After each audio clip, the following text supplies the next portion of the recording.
¿qué tal, queridos amigos? ¿Cómo están? Reciban saludos desde Pachuca, Hidalgo, México. Soy Ernesto Rosas. Estamos grabando para Ministerio 710 y estamos en la parashá o en la porción de la semana de lo que es la lectura de la Torá. Y nos toca la número 6 del año 5780, Toldot, o Toldot. Y hay una pregunta que la vamos a ir contestando. Vamos a dar un poquito de historia y más que nada algunos mitos que se han manejado, o midrash también, acerca de lo que es Esab o Esaú y Jacob. ¿Por qué Jacob pidió la primogenitura a Esab o Esaú? ¿Por qué se la pidió? Entonces, es una pregunta interesante. Y pues bueno, antes de seguir avanzando, vamos a hablar de la parashá, cuál es la que nos toca leer, que es la parashá número 6, Toldot, generaciones. Génesis 25, 19 hasta el capítulo 28, 28, 9. Y Malaquías 1, versículo 1 hasta el capítulo 2, 7. Esa es la porción que nos toca ver, de estudiar, que te recomiendo que lo leas con calma. Y pues bueno, hay algunas Biblias que traen comentarios muy interesantes. Hablando del nacimiento de Esab y de Jacob, que es una historia de fe de nuestros padres. Cuando Isaac rogó al Eterno que le quitara, que eximiese a Rebeca de esa maldición que tenía de 20 años de esterilidad, pues ella concibió inmediatamente 2 mellizos. O sea, durante 20 años su esposa Rebeca o Ribca no pudo concebir hasta que su esposo oró rogando al Eterno que quitara esa maldición, y sí, se quitó. Ahora, dentro del vientre de Ribca empezaron estos 2 seres a tener ahí ciertas confrontaciones, problemas, como que no se llevaban bien los hermanitos desde el vientre. Y pues tanta era la violencia interna que Rebeca se quería morir prácticamente. Entonces ella pidió a Dios: yo no aguanto esta pelea. Yo creo que aquí tenemos que aprender algo. A veces los hermanos, hablando de los hermanos de sangre, pueden llegar a tener ciertas dificultades, problemas, malos entendidos, qué sé yo, alguna situación. Y por supuesto que esto afecta a los padres, principalmente a la mujer que los trajo a este mundo, que los parió, como se dice, que es la madre. Y en el caso de Rebeca, pues ella sufrió al ver esta situación, aunque ella sufría porque estaba dentro de su vientre, de su cuerpo. Ahora, en el campamento del Negev, Rebeca dio a luz 2 gemelos, y pues 2 personajes de carácter y temperamentos muy, pero muy diferentes, completamente distintos, y pues que ellos iban a estar luchando por cientos de años, y pues que la descendencia hasta el día de hoy siguen también ahí luchando, y pues en alguna situación todavía no se llevan bien la descendencia de lo que es Esab y Jacob. Esab era un fornido, era un hombre fuerte, era el mayor y el favorito de Isaac, mientras que Jacob era el menor, más delicado, más sensible, era el hijo predilecto de la madre. Ahora, aquí hay una recomendación que quiero hacer a los padres, los que tenemos esa fortuna de haber procreado.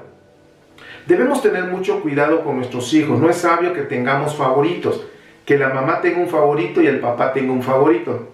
No es sabio, porque eso también trae enemistades entre los hijos, y pues se hace como 2 bandos prácticamente, el bando del papá y el bando de la mamá. Nosotros los padres debemos ser neutrales, los padres debemos estar unidos y debemos amar a los 2, a nuestros hijos, y por igual, sin preferencias. Entonces es lo que recomendamos los que tenemos la fortuna de ser padres.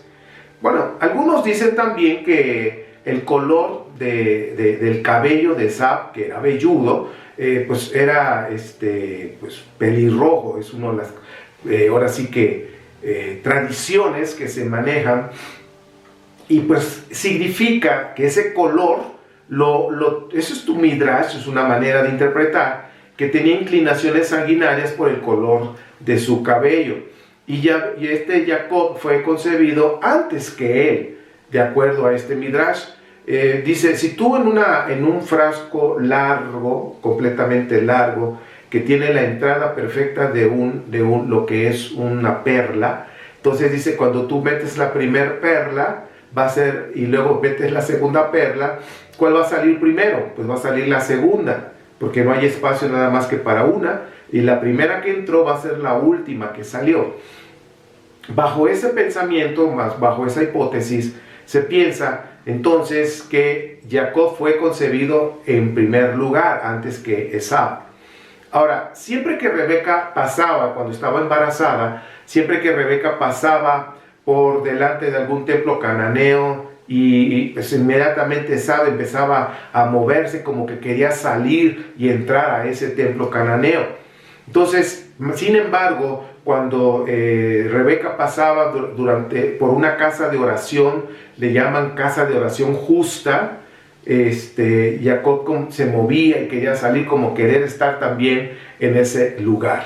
Entonces, de ahí vemos las inclinaciones de acuerdo a toda esta tradición, porque es una tradición que se maneja, se maneja, entonces se ve la inclinación que tenía Esaú y la inclinación que tenía Jacob. ¿Sí? Jacob le interesaban más las cosas espirituales, la Torá, la oración, todo lo que es espiritual. Sin embargo, Esaú le gustaba pues chantajear, molestar, violentar, abusar, todo lo que fuera maldad le gustaba hacer a Esaú. Existe un mito que Jacob nació circunciso. O sea, no hay una manera de probar, es una tradición que se ha manejado al paso del tiempo y es un mito, como lo acabo de decir, que nació circunciso y pues según este mito y esta tradición que se ha manejado por muchos años, no está en la Torá, ¿ok? Son mitos que están en libros alternos, ¿ok?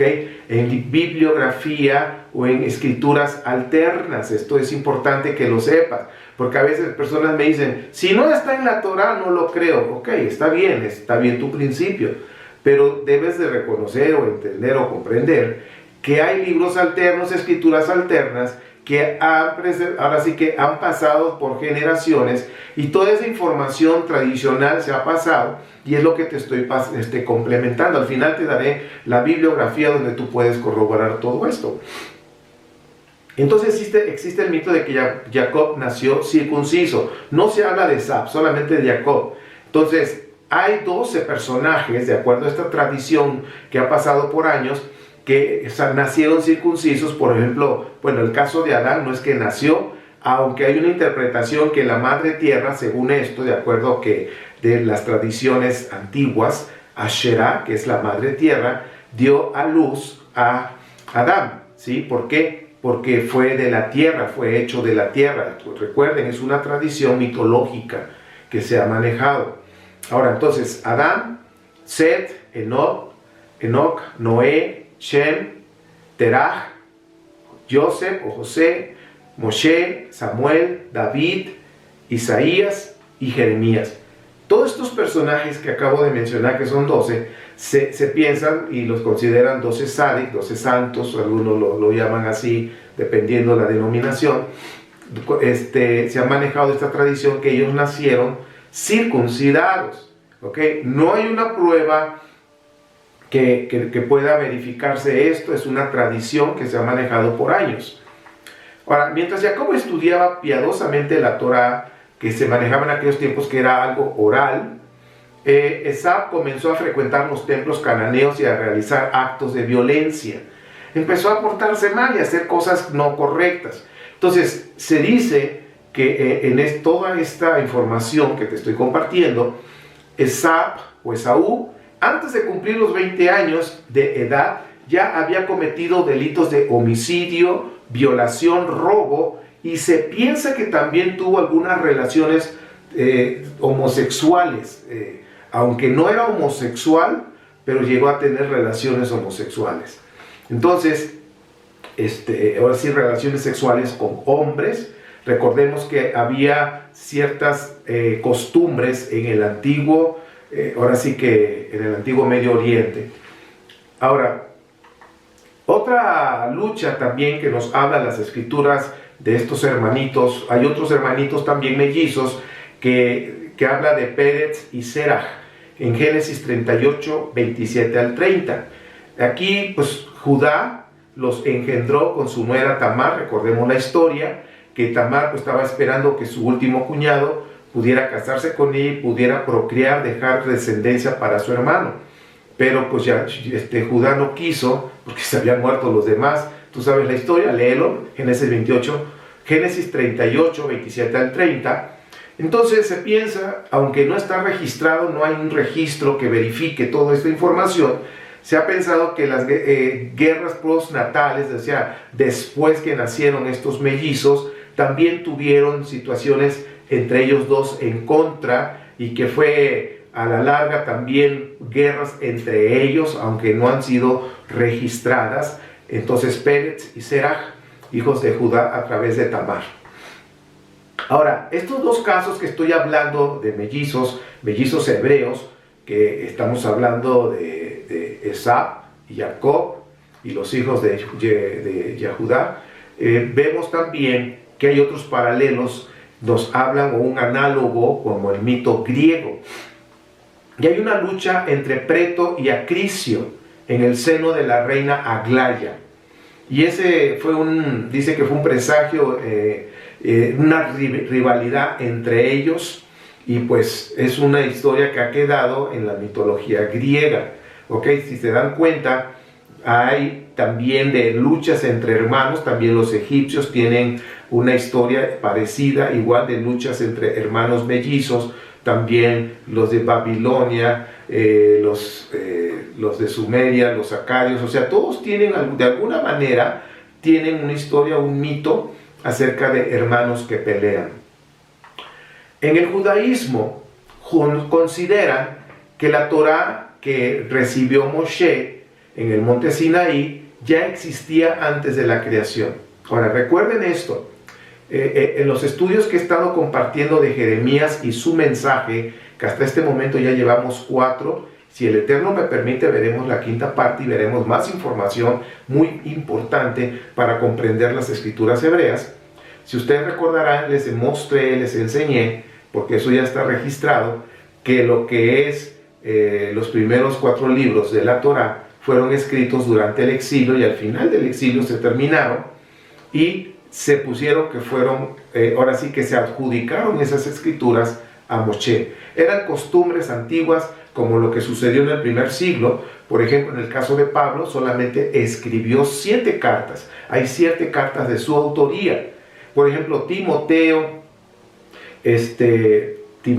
pues la primera y la segunda no escribió esas cartas, ¿cómo se llama? El apóstol Pablo. Fueron algunos de sus alumnos que lo hicieron pusieron a nombre de Pablo, para que tuviera más peso, tuviera más credibilidad. Pero las cartas que Pablo escribió solamente fueron 7. Ya lo he mencionado. Ahorita no es el momento de meternos a lo que es a las escrituras nazarenas, pero lo que quiero comentar es que en el judaísmo consideran que la Torá que dio Moisés, es decir, acuérdense que se escribió apenas en el exilio en Babilonia, ellos han puesto un midrash, un pensamiento, que la Torá ya existía antes de lo que fue la creación. Ya existía, y de alguna manera se fue dada desde Adán, fue dada de manera oral, y se fue transmitiendo de manera oral al paso del tiempo, hasta que se llegó a escribir, en este caso, lo que conocemos ahora como la Torá, ya, la que tenemos escrita, y que es de gran bendición, y que tiene una inmensidad de riquezas, de veras de enseñanzas. Por donde le busquemos, vamos a encontrar mucha enseñanza. De hecho, las parachá no nos alcanzan para poder enseñar todo. Entonces, se piensa que se entregó más bien la Torá existe desde antes de la creación, y que fue enseñada en un estilo fariseo por el hijo de Noé, y que fue Shem, alias, o conocido también como Melquisedec, en aquel tiempo. Entonces, cuando en el tiempo de Abraham se piensa que Melquisedec era el hijo de Noé, Shem. Ahora, posteriormente a los 12 nombres que les hablé, que habían nacido circuncidados, se agregaron 3 nombres más, ¿sí? Entonces, de 12 quedaron en 15. Y ahí es probablemente, fíjense, estoy diciendo esto, probablemente, por eso se celebran 15 escalones sagrados para subir al templo. O sea, probablemente está conectado con esos 15 Sadik que nacieron circuncidados, y pues entre ellos está Jacob, y pues ahora sí que esos son historias y tradiciones que se han pasado por generaciones y ahora lo conectan con lo que es el templo. Ahora viene una parte que es importante que nosotros veamos. Por ejemplo, el trueque que hizo de primogenitura Jacob, este personaje, entonces hizo confirmar más que nada Esab la venta mediante un juramento, y cuando se fue Esab de que ya había entregado el derecho de primogenitura a su hermano, pues de alguna manera lo celebró. Este es un midrash, un mito que se maneja. Mi hermano desprecia su derecho de primogenitura, y él celebró eso, y él acogió y valoró, porque él valoraba lo que significaba hacer eso. Pero, ¿cuál fue la razón? Bueno, ahorita lo vamos a ver. También dice la tradición que Esab acababa de tender una emboscada al rey Nimrod. Nimrod tenía en ese momento aproximadamente 215 años. ¿Sí? La Torá no nos dice nada, sino las escrituras alternas nos da información. Entonces tenía 215 años y pues había sido asesinado precisamente por otro cazador, porque Nimrod era un cazador y Esaú era otro cazador fuerte también, y hubo una lucha de cazadores. Había un celo, tenía Nimrod un celo por Esaú, que se había escuchado de que era un gran cazador, un personaje buenísimo, que era el campeón. Entonces dijo Nimrod, no puede ser, yo soy aquí el mejor. Entonces hubo ahí una lucha y pues le ganó Esab y mató a Nimrod.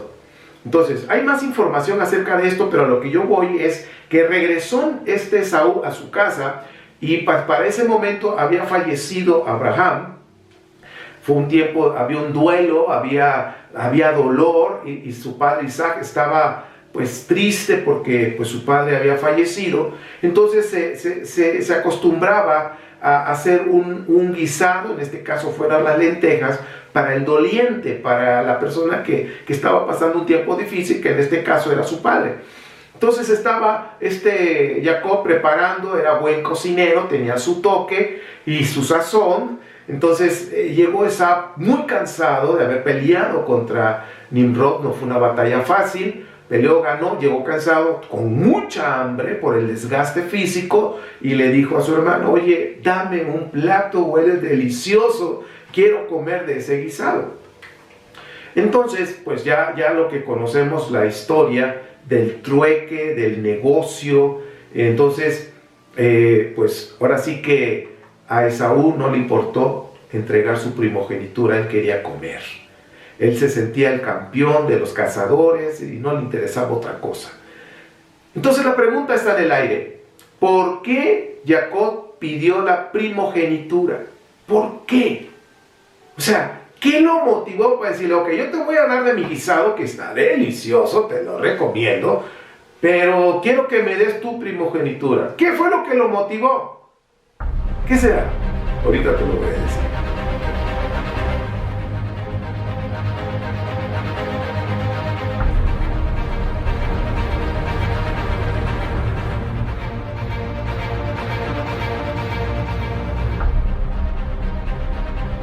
¿Qué motivó entonces?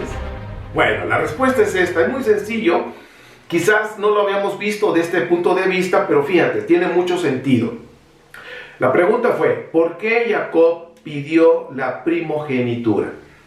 Porque antes de que existiera el Mishkan o el tabernáculo, generalmente los primogénitos son los que llevaban el servicio de los sacrificios en aquel tiempo, los primogénitos.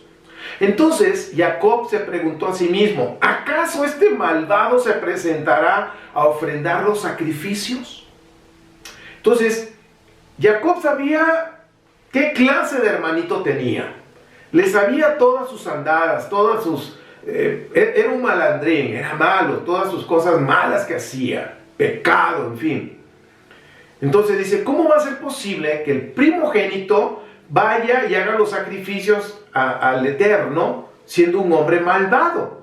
Entonces, esta fue la razón de pedir la primogenitura, según un midrash, según la tradición que se ha manejado. Esa fue la razón por la cual se la pidió a su hermano. Hay otro midrash que dice que la exigencia también, pues dijo Esaú, ok, te voy a dar mi primogenitura, pero aparte quiero que me des oro. O sea, no nada más me des lentejas, sino yo voy a necesitar oro, quiero algo material también.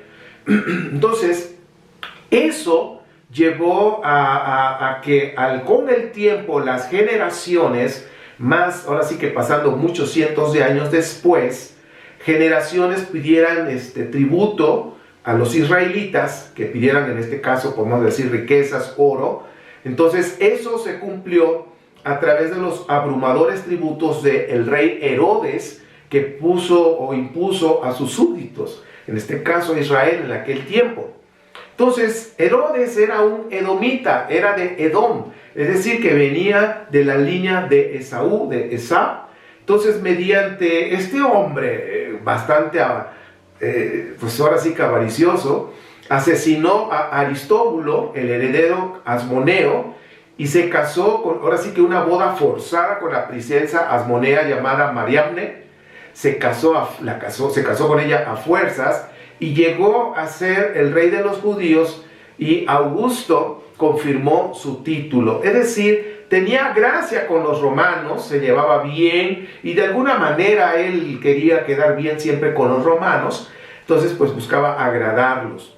Entonces vemos que a través de agradar a los romanos, pues Herodes confirmó su reinado. Recordemos que era Edom y él empezó a cobrarse a través de Israel todo lo que en algún momento su antepasado habían hecho ese trueque. Ahora, cuando los asmoneos convirtieron por la fuerza a los edomitas al judaísmo, se dice también que solamente se les dio la Torá mosaica, pero no le entregaron los escritos proféticos, los profetas. Nada más la Torá profética, ahora sí que la Torá de Moshe, con eso es suficiente y no más. Los profetas, eso nos pertenece a nosotros, de acuerdo ahora sí que esta tradición, cuando los asmoneos se convirtieron al judaísmo. Entonces, por eso, y esta es una de las razones por la descendencia de Esab, se burla de los israelitas que creen en la resurrección de los muertos. Ahora, bajo la nueva tiranía de Esab, a través de Herodes, ya estamos hablando de Herodes, Israel conservó al menos el derecho sacerdotal del primogénito, de ordenar el culto, el templo de Jerusalén y de interpretar la Torá en el Tribunal Supremo de los fariseos. Entonces, ahora sí que por un lado estaban cobrando a través de Herodes todas las riquezas, fue un hombre, un rey bastante rico, bastante avaro, y hizo castillos, fortalezas, muchas cosas también para los romanos, pero lo que se refiere al templo se quedó ahora sí que con la primogenitura que tenía Israel, para que él siguiera llevando los sacrificios. La identificación midrásica de Roma con Edom, porque se ha dicho, no, es que Roma es Edom. Bien, no debe de ser interpretada como un mito, ¿sí? Pues realmente la tradición dice que Eneas es el padre de los fundadores de Roma, Rómulo y Remo, fundadores de esta pues, gran imperio, más a hablar de esta gran pues, organización, lo que es Roma, descendía de Edom. Eneas descendía de Edom de alguna manera, y ese midrash más que nada manifestaba una queja política. Entonces, los romanos también están relacionados con la descendencia de Edom, y por eso vemos en algunas cuestiones proféticas que Edom está enfocado con Roma. Bien, pero es una cuestión política. Ahora, no todo lo que tenía Esaú era malo. Había algo bueno que tuvo Esaú. Por decir, algo que nos deja muy claro, y es el amor que le tenía a su padre, aunque de alguna manera engañaba también a su padre, como que lo quería para ver si sabía cosas o aparentaba saber cosas de la Torá. Pero algo bueno que tuvo Esab es que estuvo con su padre hasta el último momento que respiró. Estuvo ahí y dice ahí la tradición también, todos los días le llevaba carne de venado y nunca entraba a la tienda, sino ahora sí que siempre iba vestido con ropas de fiesta. O sea, iba bien vestido para ver a su padre y llevarle alimento. Y eso trajo mucha bendición a Esaú. Disfrutó de una gran prosperidad durante su vida porque él honró a su padre hasta el último momento. Y yo creo que esto es relevante que tú y yo lo podamos también ver, ¿sí? ¿Qué aprendemos entonces de Jacob y de Esaú? Pues hay una lucha entre dos hermanos, pero también hay una lucha en nuestro interior, que hay una parte de nosotros que quiere leer la Torá, quiere obedecerla, quiere estudiarla, obedecerla, orar, pero hay otra parte también que quiere hacer lo malo. Entonces de nosotros depende a quién le vamos a hacer caso. ¿Qué tan fuerte es tu voluntad para que hagas lo bueno y no te dejes llevar por los impulsos de lo malo? Esab honró a su padre hasta el último momento, no lo abandonó, estuvo con él hasta que dejó de respirar, ¿sí? Y eso trajo prosperidad. ¿Cómo está tu relación con tu padre? ¿Es buena, mala o indiferente? No me estoy enfocando en este momento a la mamá, en su momento hablaremos, pero ahorita es a nuestro padre biológico, para los que tengan la fortuna de tener a su padre biológico vivo. Bien, son cosas que debemos reflexionar. La bibliografía de esta enseñanza es el Humash, edición Rabino Sion Levi, publicaciones Mesorá, páginas 132 a la 153, y los mitos hebreos de Robert Graves y Rafael Paday, editorial Alianza, páginas 168 a la 176. Y pues también quiero terminar diciéndote, si el Eterno lo permite, en abril 11, 2020, tendremos un seminario de un día, pero va a ser un seminario, vamos a trabajar bastante, es el número 1, va a haber varios con este tema, ¿sí? El templo, espacio sagrado, su historia y significado. Vamos a hablar desde la antigüedad, miles de años atrás, cómo se ha llevado todo lo que es el espacio sagrado, cómo Israel lleva el espacio sagrado, cómo se muestran las escrituras. Vamos a aprender todo eso, su historia y significado. Por supuesto, estaremos compartiendo este seminario en Pachuca, Hidalgo, México, abril 11, 2020. Si tú vives por aquí cerca y quieres participar, es un día, todo el día vamos a estar estudiando en estos talleres y enseñanzas sobre el templo, el espacio sagrado, su historia y significado. Es el primero, va a haber varios, porque son muchas cosas que se deben de ver, y pues lo vamos a ver en este primer seminario. Estoy seguro que vamos a aprender muchas cosas. Les mando un fuerte abrazo, que en este Shabbat lo disfrutemos al máximo, y pues la cena para honrar al Rey que sea deliciosa. Que el Eterno les bendiga y les guarde, haga resplandecer su rostro sobre ustedes y extienda su compasión, alce su rostro el Eterno sobre ustedes y les dé Shalom. Si el Eterno lo permite, nos estaremos viendo en la próxima Parashá. Shabbat Shalom.